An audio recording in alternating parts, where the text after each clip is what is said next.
Welcome everyone to this Ward's Auto Fast Chat video with Dell Technologies. I'm Stephen Bell, Chief Analyst with Ward's Intelligence, and I'm joined today by James Singer, who's a technologist in the Office of ISG CTIO with Dell Technologies. So welcome, James. Thank you. Good to be here, Stephen. So edge compute is a topic that's very much in the forefront of everybody's mind. It was at CES, it was at Mobile World Congress. As 5G and cloud and edge starts to progress, there's lots of definitions. So how does Dell see edge in the automotive context, and how's it going to develop? Good question. First of all, let's define what we mean by edge. The most basic definition would be any sort of compute and storage networking outside of your core data center. But once you step out into the edge, it's going to be defined by vertical. So there's going to be an automotive edge, there's going to be a telecom edge, there's going to be a retail edge. So in terms of automotive and what it's going to look like in a pre-autonomy world, it's going to be very small. I would say very modest, where you exchange data from test vehicles, from a test fleet, into a copy station that's on the edge. And then you move data from a copy station into a data lake in your core data center. And so you're going to have multiple hops when you collect data from an automobile, from a roadside unit to regional compute, and finally to a core data center or even a cloud. So the amount of compute and storage will depend on geographic region, whether it's an urban environment or a suburban or a rural environment. So it will vary, but the general trend over time is going to be that compute is going to move closer and closer to where the data is created and consumed. It seems to me that there's a lot of moving parts within that's got to be sort of in some way coordinated if this worldwide edge is going to occur. That's right. It is going to be definitely a I guess a partnership or collaborative effort between lots of different companies. There isn't one company out there on the planet that can solve the end-to-end automotive pipeline and be successful at it. It's going to have to be something where we get along with city governments, city planners, with technology companies, and automotive OEMs, and figure out how we best move data and workloads and compute and allocate resources for this edge compute requirements. So most standards and most developments relate to sort of use cases. So one of the edge compute cases that are most prevalent and excite you over the next 18 to 36 months? Over the updates is going to be a big deal. Digital twins is going to be a huge opportunity for not only manufacturers, but also somebody like Dell, where we can host the digital twin in our data center, and you can send real-time information back to a model and simulate and do predictive analytics. So that'll be a huge opportunity for us. Also, federated learning on the edge. We may start collecting so much data that we can't send the data all the way back to a data center or to a cloud. We'll have to do light training or federated learning out on the edge so that we can turn around and over the update in a much faster time than we can do today. So those are the ones that really excite me, is the idea of federating and digital twins. So the digital twin is interesting because it moves it just out of the realm for a second of not just the vehicle as it exists in the world, but from its life through to its end of life. So the sort of there's a multi-dimensional aspect.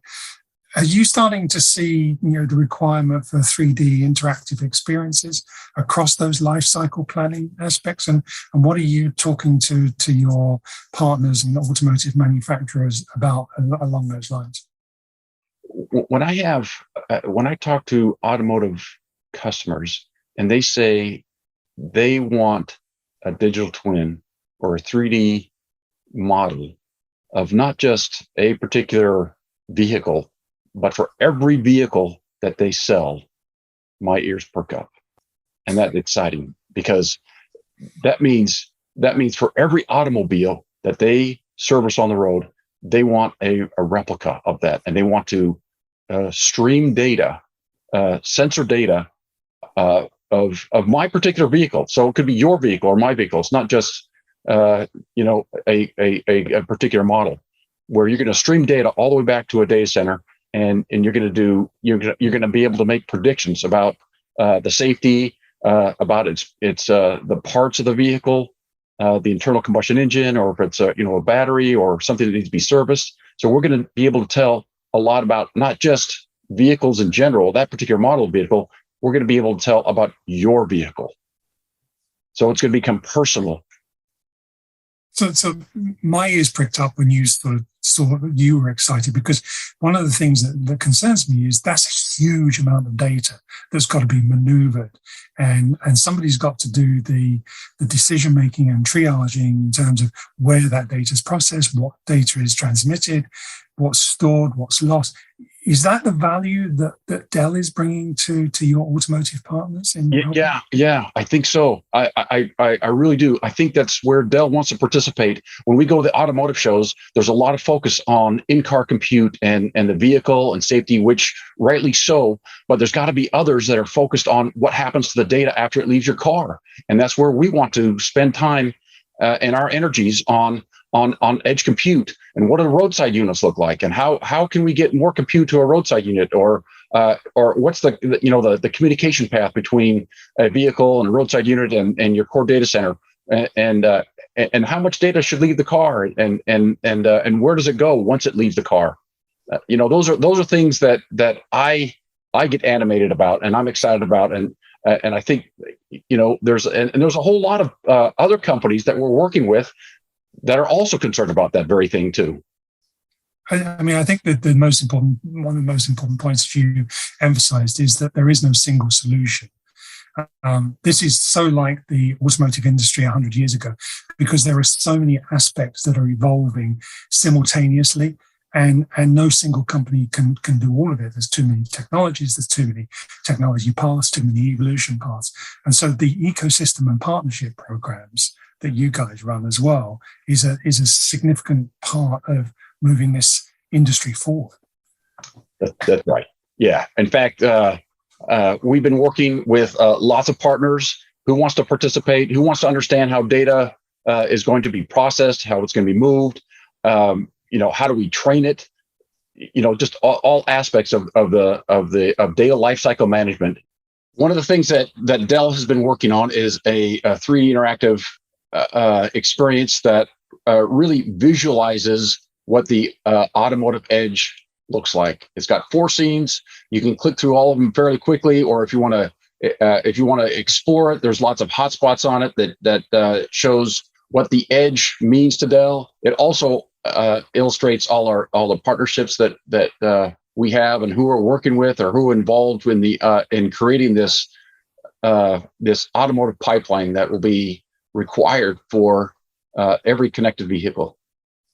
So James, our time is just about up, but thank you for a fascinating insight into some of the challenges, some of the opportunities, and how Dell's participating in it. And thank you also to our audience for joining us today for what I consider one of the most important and emerging areas within the automotive industry ecosystem as we go forward. So thank you, everyone. Thank you, Stephen. Thank you for the opportunity.